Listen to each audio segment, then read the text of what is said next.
Hi, നമസ്കാരം. അപ്പം നമുക്ക് കാറ്റത്തെ കിളിക്കൂട് എന്ന സീരിയലിലെ നിധിയുടെയും സുധീഷിൻ്റെയും ഇന്നത്തെ കഥ കേൾക്കാം. എൻ്റെ ചാനൽ ആദ്യമായി കാണുന്നവരാണെന്നുണ്ടെങ്കിൽ സബ്സ്ക്രൈബ് ചെയ്യണേ. വീഡിയോ ഇഷ്ടമായെങ്കിൽ ലൈക്ക് ചെയ്യണേ. അങ്ങനെ നമ്മുടെ നിധിയും നികേഷും കൂടി നമ്മുടെ ഹരീഷിൻ്റെ വർക്ക്ഷോപ്പിൽ പോവുകയാണ്. ഹരീഷിൻ്റെ വർക്ക്ഷോപ്പിൽ പോയി ഹരീഷിനെ കാണുന്നു. അപ്പം നമ്മുടെ ഹരീഷ് പറയാണ്, ഏട്ടത്തി പറയാതെ എന്ത് പറ്റി പെട്ടെന്ന് ഇങ്ങോട്ടെന്നൊക്കെ പറയുമ്പോൾ, നീ എന്താ നികേഷ് ഒന്നും പറയാതിരുന്നത്, ഏട്ടത്തി ഇങ്ങോട്ട് വരുന്നത്? അത് ഏട്ടത്തിക്ക് വരണമെന്ന് പറഞ്ഞു, ഞാൻ ഇങ്ങോട്ട് കൊണ്ടുവന്നു, അത്രേ ഉള്ളെന്ന് പറയും. അങ്ങനെ നമ്മുടെ ചന്തു പോയി ചായയൊക്കെ മേടിച്ചുകൊണ്ട് കൊടുക്കുന്നു. അങ്ങനെ നമ്മുടെ ഹരീഷ് നിധിയോട് കാര്യങ്ങളൊക്കെ പറയാണ്. ഏട്ടത്തി, സുധീഷ് ഏട്ടൻ എന്താ പറഞ്ഞിട്ടുള്ളതെന്ന് എനിക്ക് അറിയത്തില്ല. ഞാൻ എന്തായാലും ഈ വർക്ക്ഷോപ്പിലൊരു തൊഴിലാളി മാത്രമാണ്, ഇതെൻ്റെ വർക്ക്ഷോപ്പല്ല, അതുകൊണ്ട് ഞാൻ ഇവിടുത്തെ ജോലിക്കാരൻ മാത്രമാണ് എന്നൊക്കെ നമ്മുടെ ഹരീഷ് നിധിയോട് സത്യമെല്ലാം പറയാണ്. നമ്മുടെ സുധീഷിനെ പോലെ കള്ളമൊന്നും പറയാൻ നമ്മുടെ ഹരീഷിന് അറിയത്തില്ല. ഉള്ള കാര്യം സ്ട്രൈറ്റ് ഫോർവേഡായിട്ട് അങ്ങ് പറയും. അങ്ങനെ കാര്യങ്ങളെല്ലാം പറഞ്ഞിട്ട് നമ്മുടെ നികേഷ് നിധിയും കൂട്ടിക്കൊണ്ട് നേരെ നമ്മുടെ കിളിക്കൂട്ടിലോട്ട് വരികയാണ്.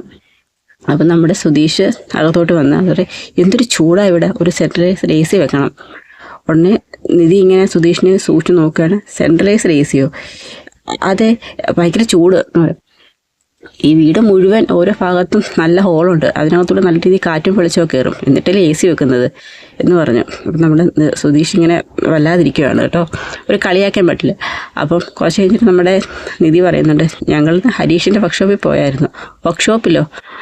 എന്താ എന്ന് വെച്ചാൽ അത് പിന്നെ എന്താ പറയുക, എന്തിനാ സുധീഷ് എന്നോട് ഇങ്ങനെ കള്ളം പറയുന്നതെന്ന് ചോദിക്കും.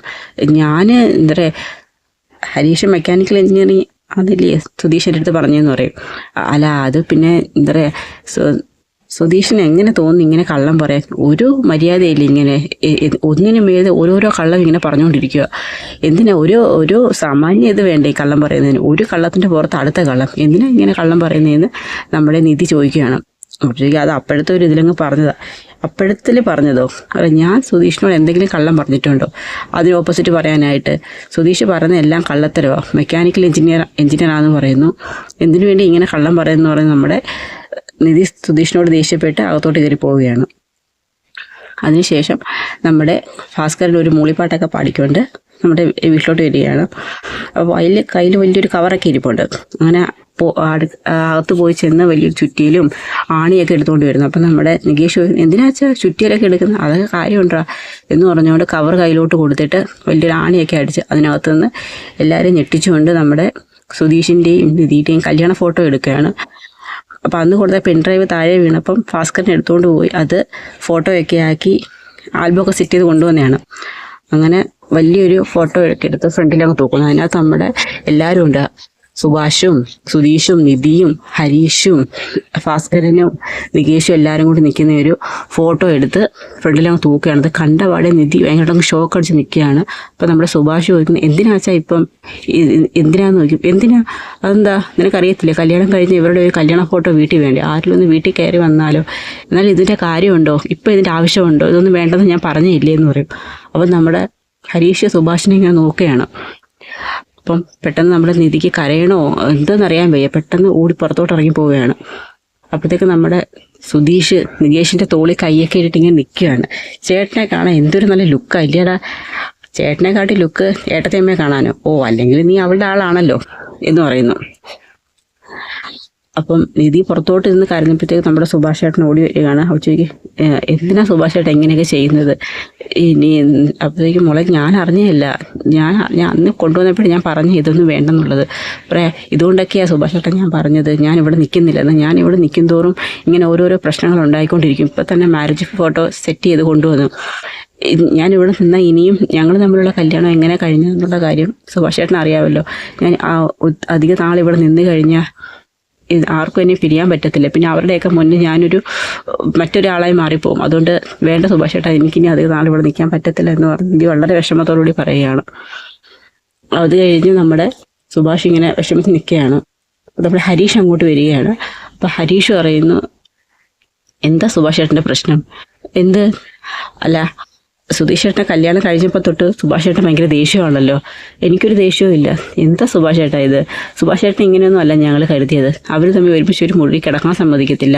അവരുടെ ഫോട്ടോ ഫ്രെയിം ചെയ്ത് കൊണ്ടുവരുമ്പോൾ അവരോടുള്ള ദേഷ്യം, സുഭാഷ് ചേട്ടൻ്റെ കല്യാണം നടക്കുന്നതിന് മുമ്പ് സുധീഷ് ചേട്ടൻ്റെ കല്യാണം നടന്നിട്ടുള്ള ദേഷ്യമാണോ ഇത്? എനിക്കങ്ങനൊന്നും ഇല്ല. അതല്ല, സുഭാഷ് ചേട്ടനെ ഞങ്ങൾ ഇന്നോ ഇന്നലെ കാണാൻ തുടങ്ങിയതല്ല. സുധീഷ് ചേട്ടൻ്റെ കല്യാണത്തിന് ശേഷം സുഭാഷ് ചേട്ടന് നല്ല ദേഷ്യമുണ്ട്. അവരോട് നല്ല ദേഷ്യത്തിലാണ് സുഭാഷ് ചേട്ടൻ പെരുമാറുന്നതെന്ന് പറഞ്ഞ്. ഇതൊന്നും ശരിയല്ല സുഭാഷ് ചേട്ടാ. നമ്മുടെ സുധീഷിന് നല്ലൊരു ജീവിതം കിട്ടി, അത് സന്തോഷത്തോടുകൂടി ജീവിക്കാൻ കാണുന്നില്ലേ നമുക്ക് ഏറ്റവും നല്ല സന്തോഷം. സുഭാഷ് ചേട്ടൻ എന്തിനാ അവരുടെ ജീവിതം തട്ടിത്തെറിപ്പിക്കാൻ നോക്കണേന്ന് ചോദിക്കും.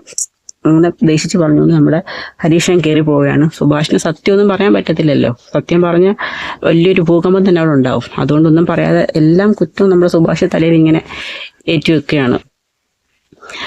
അപ്പം നമ്മുടെ സുനന്ദ അടുക്കളയിൽ നിന്നിങ്ങനെ പാചകം ചെയ്തുകൊണ്ടിരിക്കുകയാണ്. അപ്പം നമ്മുടെ സുനന്ദയുടെ അമ്മ ഇങ്ങോട്ട് കയറി വരുന്നു.